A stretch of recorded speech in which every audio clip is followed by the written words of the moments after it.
There is undoubtedly lots and lots of evidence that keeping mobile is really important for health and well-being in later life.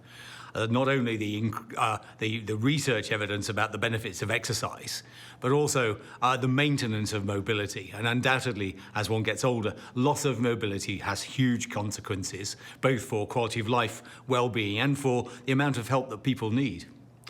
The exercise you need to do depends on what you want to achieve, and at its core, then probably one of the most important things for people who are less mobile is balance and stability. Falls are very common in later life. If you've fallen once, you're much more likely to fall again. So apart from those weather-wise things over in Alberta with micro spikes and the little spiky things on canes, then exercises specific for balance and stability are important. Now, there's one really good program which has got lots of evidence behind it you can search out on the internet called the Otago program. And that's a series of, I think, 12 exercises that need to be done regularly and have a marked improvement on balance and stability. If you're more interested in maintaining muscle strength and health, then resistance exercises are important. Even if that's a couple of kilograms, repetitive exercises for arm and leg movements are really important. And that combined with a healthy diet, which undoubtedly we'll talk about in another episode, give you great gains. So we've got exercise for stability and balance, exercise for muscle strength, and then of course we think about exercise for heart health. Exercise for heart health is usually a little bit more moderate, things that make you a little short of breath whilst you're exercising. And again, there are really good programs and community organizations around that you can get information on, and often people will run exercise classes.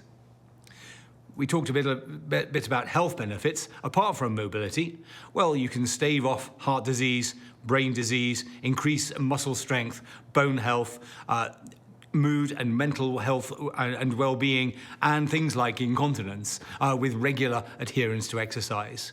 There's also some evidence that regular exercisers have better brain and cognitive function than those people who don't exercise.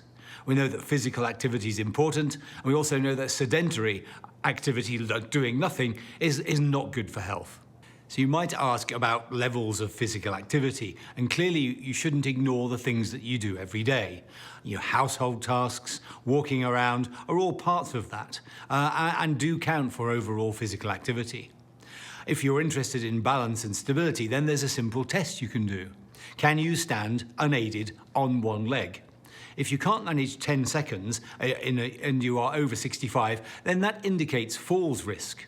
Likewise, if you can't get up from a chair, walk 3 to 4 meters and back again in fewer than 20 seconds, then that also indicates falls risk.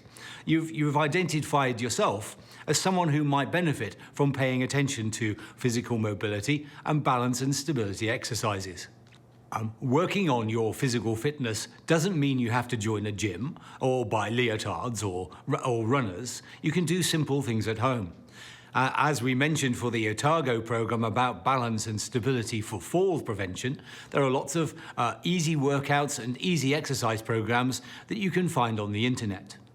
You don't need to buy weights. You can use things like bean cans or vegetable cans, which give you simple resistance for exercises at home. When you start exercising, you're probably going to need some additional support. So use the kitchen counter or the kitchen island or whatever you have handy to give you that extra support and balance.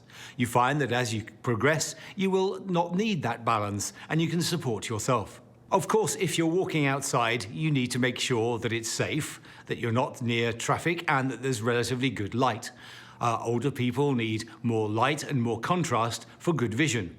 You also need to make sure that your vision's corrected, particularly in busy environments and where there are many distractions.